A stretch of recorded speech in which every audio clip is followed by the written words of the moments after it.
10 artists shaping the new indie country boom. The first one on the list is MJ Lenderman. He's also a member of Wednesday, who were the second artist on the list. I do feel like a lot of this kind of revolves around MJ Lenderman and Wednesday. I mean, they're certainly the two most quickly rising artists in this style / scene. Also, MJ Lenderman is one of the most prolific people in it in general, and he's just like done so much more than even his own music. Like, in addition to being a member of Wednesday and having a solo career, he is constantly playing on other records that are in this world. Colin Miller, who's in his live band The Wind, has a great solo record this year, which is exactly in this style, and MJ Lenderman plays on that record. He plays all over the last Waxahatchee album, and he duets with her on its best song. So a lot of it does kind of come back to MJ Lenderman and Wednesday. He's really the ultimate example of really connecting those dots between Dinosaur Jr., Drive-By Truckers, and Songs Ohio in a very literal sense. He has performed on stage with Dinosaur Jr. and Drive-By Truckers and Yola Tango. He just released a cover of a Songs Ohio song. He's just everywhere, and everything he touches lately kind of seems to turn to gold. Wednesday have a new album coming out this year called Bleeds. It follows 2023's Rat Saw God, which was their first for Dead Oceans and was kind of their breakthrough record in a big sense. Rat Saw God was awesome. It was like really this perfect mix of grunge and shoegaze and alt country. And I feel like Bleeds is even better. I mean, it's not out yet, but 2 singles are out. You definitely get a feel of what to expect from those singles. They both represent a very different side of the band's sound. Elderberry Wine is like Wednesday in pretty much straight up country mode. And I think it's both one of their best songs yet and one of this year's best singles. And then there's Wound Up Here by Holding On, which is like much more in the sort of grungy, shoegazy, classic indie rock. They have a covers album from 2022 called Moving the Leaves instead of Piling Them Up. And just who they chose to cover on this record makes the point of like all the influences here. They have like Smashing Pumpkins and Greg Sage from Wipers kind of on the alternative and indie rock side. They do Drive-By Truckers and Vic Chestnut covers on like the alt country side. And then they cover just some like more vintage actual country like Gary Stewart and Roger Miller. And they all make it sound like Wednesday. That to me, like a band who can cover that variety of music and it all just sounds like it's coming from one place, that's indie country. Waxahatchee, I would say I almost left off the list. She's just been around for such a long time and she wasn't really doing country before 2020's St. Cloud. So like, I think you could make the argument that she's too established, but to me, she's so tied with this stuff. Like in addition to literally working with MJ Lenderman, including on her best recent single, it just feels like these last 2 albums, St. Cloud and Tiger's Blood from last year, which is the one with MJ, are like the ultimate version of Waxahatchee. It just feels like she is like both a forebear and a contemporary to the scene all at once. MJ Lenderman used to be on Dear Life Records, which is the label run by members of Friendship. That label definitely has a lot of this stuff, including Florry and Fust, who are both on this list. Florry are like their last album from 2023, The Holy Bible. I've described it as it literally sounds like people sitting around a campfire and playing songs, whereas their new album, which is called Sounds Like, it really captures the version of Florry that's been on the road. It's jammier. It kind of sounds like lo-fi Grateful Dead and Crazy Horse. Definitely some Dinosaur Jr. in there. It's some of the best stuff in this style.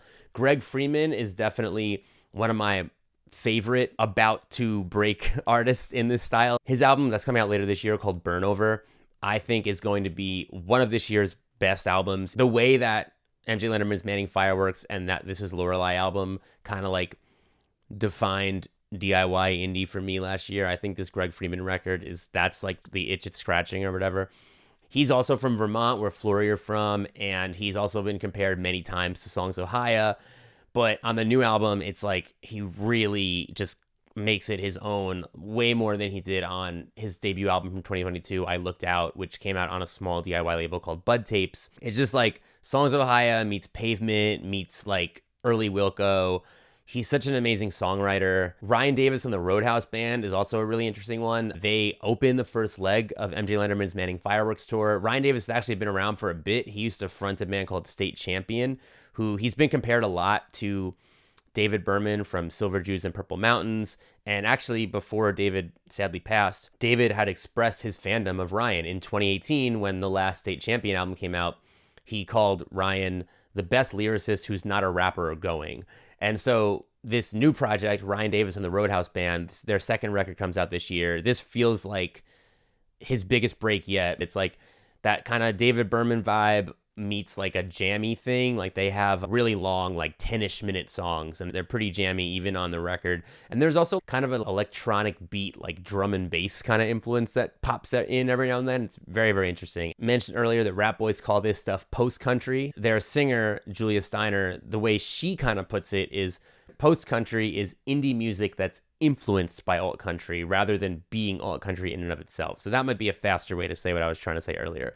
But Ratboys, like, in addition to coining a term and putting into very clear words what this all means, for like 10 years now, they've been making music that, like, they come from the Chicago DIY scene. Their drummer was in a bunch of emo bands from that scene. They're on Top Shelf, and they basically, like, take the combination of that kind of like Chicago emo indie DIY and mix it with like Uncle Tupelo, Lucinda Williams, the Jayhawks. And they actually confirmed this year that they have a new album coming, which is great because their 2023 album, The Window, I think was their best yet, honestly. And so I'm really excited. I think they're going to continue to meet the moment.